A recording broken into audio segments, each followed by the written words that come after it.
a broad trend. I would even call that a mega trend that has been happening over the years, and it has accelerated in the last few years. It's almost been an avalanche of a change that has happened. And that is the issue relating to the balance between the center and state in terms of the responsibility and the powers to manage the economy of this country, and the fiscal autonomy that is available to the states. To make my proposition very brief, the megatrend indicates that the states are increasingly becoming almost irrelevant in the context of making a significant impact on the population of the state, of the citizens of the state. At best, they are a partner, an implementation partner for the center, and at worst, they are a service provider for the center.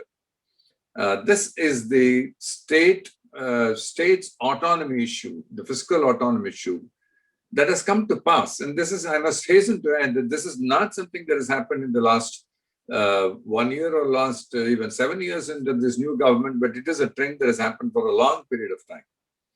It has most certainly accelerated now, and I will come to the impact of this at the very end. But what I will attempt to do is to say why I make the statement that the state is getting increasingly irrelevant from the point of view of the fiscal management of the country, and how the fiscal autonomy of the state is getting increasingly squeezed. And I will then talk about what it means, both from the point of view of the economic management of this country and the politics of this country, very, very briefly. I'm not making a judgment on this. I'm not making an expression of a value judgment whether this is right or wrong. This is just a statement of, fact. Before I begin to talk about why I say that states are getting irrelevant, I want to very briefly touch on the historical perspective, just to take a minute on this. In the 70s and in the 80s, when I was a student, and in the 60s and later in 70s and 80s, the issue of state fiscal autonomy was a very hot subject. Part of the reason was that, particularly in Tamil Nadu, there was this political history where the state autonomy, the political autonomy of the state, was something which was in the center stage of the Dravidian movement.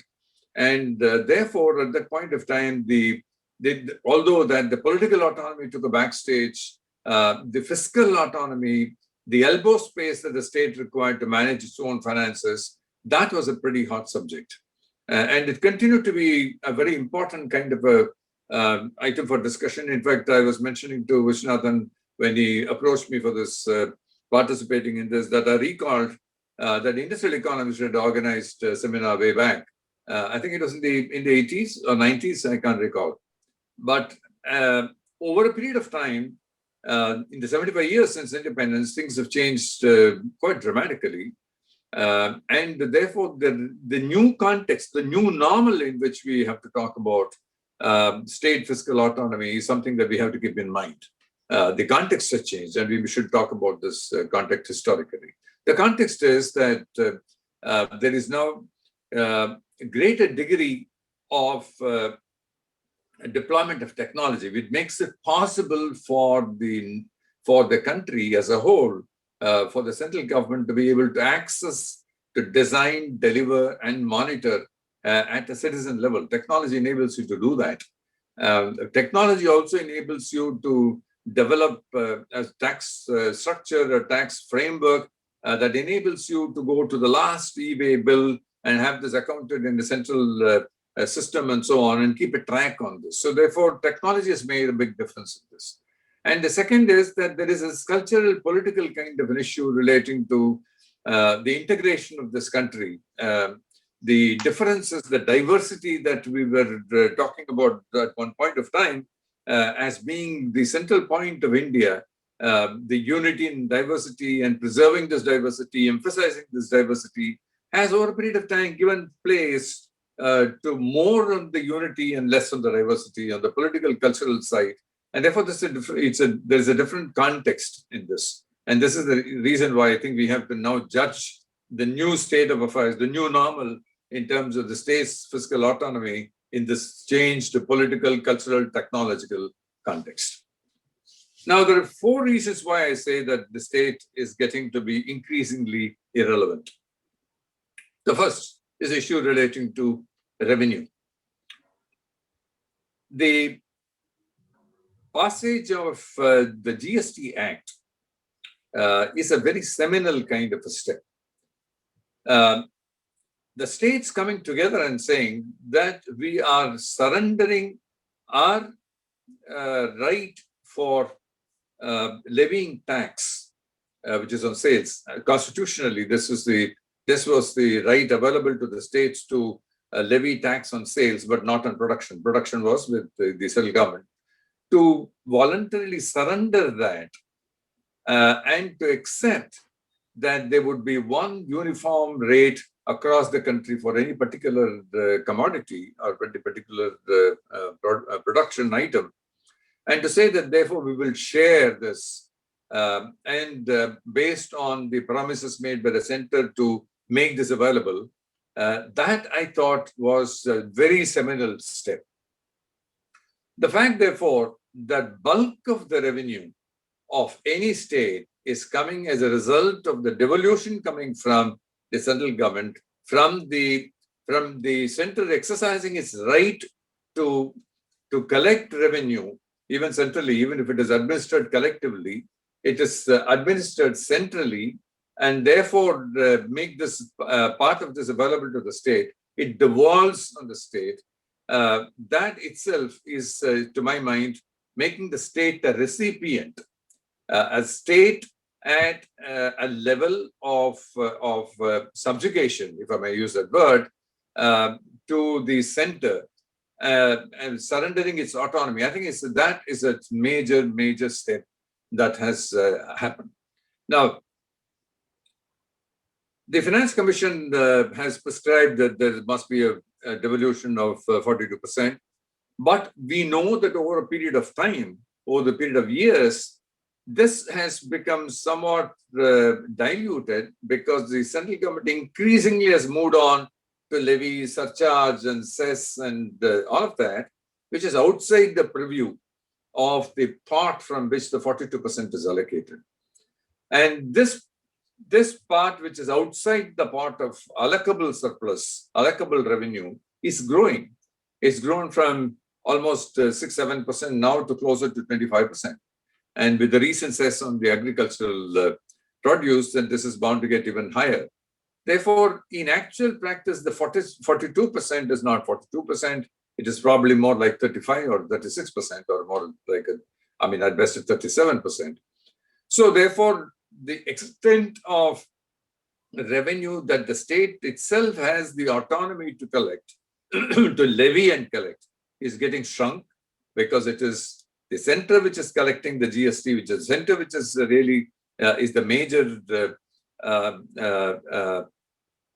collector of revenue, and including the income tax, corporate tax. And there is a devolution coming from the center, and therefore there is much less space for the state to use the instrument of taxation as a means of development or distribution. Taxation is essentially an economic instrument in the hands of the people to either promote development or use that for distribution. And that is much less available to the state. Now, add to that the point that because of what happened in the slow economic growth that happened in 1920, which has been happening over the last 3-4 years prior to the pandemic, and then the pandemic struck, because as a result of all that, the amount that the center owed to the states ballooned to something close to about 2.5-3 lakh crores of rupees. So not only that the revenue is actually designed and collected by the center, but also its inability to pay to the state then has severely cramped the ability of the state to have any kind of a command on the revenue side of its budget. Coming to the second point, which is that if you don't have revenue, you've got to borrow. Now, the borrowing has also been restricted or limited by several interventionist policies of the government, rightly so. I'm not in dispute of this, because it is important that at a national level we look at and manage the deficit. It is important that that the states don't run away with deficits which land them in serious trouble, and therefore nationally create problems for the center as well.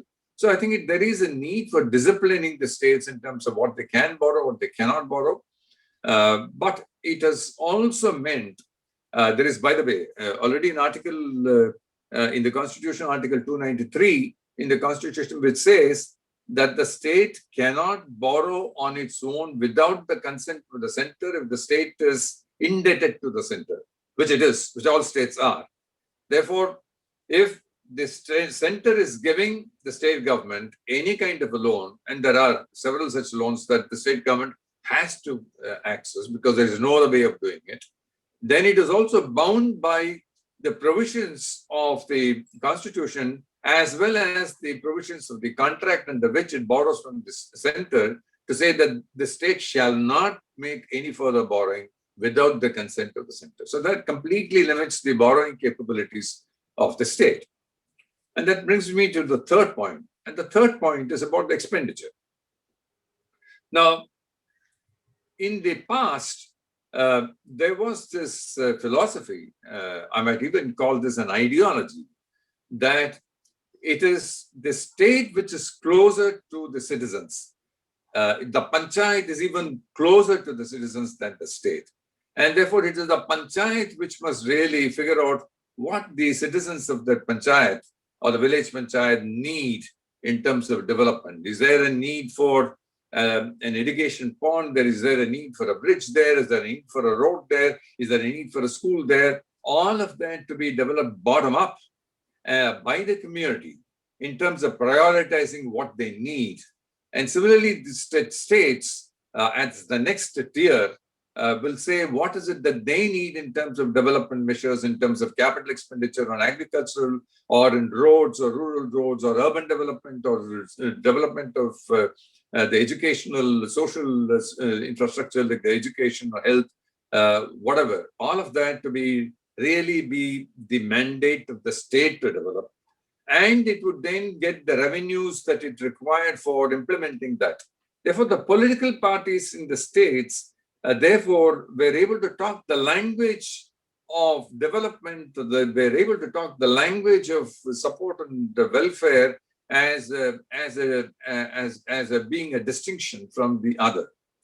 But what has happened over these last several years, and this is not only in the current political regime, not in the last 6 or 7 years, but even preceding that, there have been a number of centralized schemes, central schemes, which have been rolled out, whether it relates to development like roads or agricultural infrastructure, urban infrastructure, housing, low-cost housing, whatever, or welfare schemes like insurance schemes, like employment guarantee schemes, the Mandriga, the insurance schemes of the Prime Minister, whatever. You have Prime Minister this Yojana, Prime Minister that Yojana. So you have number of these kind of schemes which are centrally developed, designed, and delivered.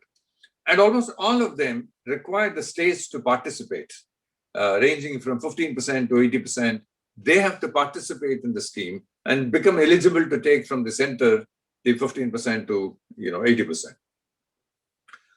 And if the state government have to implement these welfare schemes, and they have therefore to only lift the central scheme and implement that here, chipping in with their own resources as prescribed under the scheme.